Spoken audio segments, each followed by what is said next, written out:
Matutuloy na ang paggiba sa dating main building ng ABS-CBN.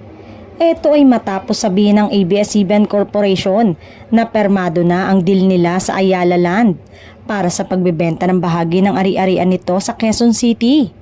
Isang memorandum of agreement ang nilagdaan ng Lopez-owned company at ALI para sa pagbebenta na sumasaklaw sa 30,000 square meters mula sa kabuuang 44,027.30 square meters ng property sa halaga ng 6.2 billion pesos.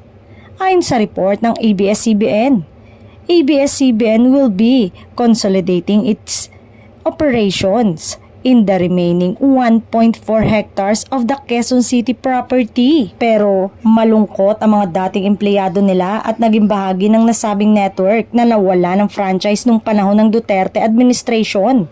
This means the ABS-CBN main building, a structure rich with broadcasting history and even national significance, is going down. Farewell main building. Tweet ng former boss ng news department ng ABS-CBN na si Linda Humilla.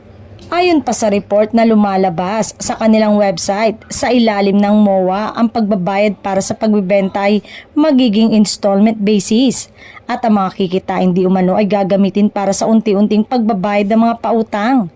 Idinagdag ng ABS-CBN na ang deal ay napapailalim sa ilang kondisyon, kabilang ang clearance mula sa Philippine Competition Commission kung kailangan. Sa kasalukuyan ay content provider na ang ABS-CBN kaya napapanood ang mga programa nila sa iba't ibang platform.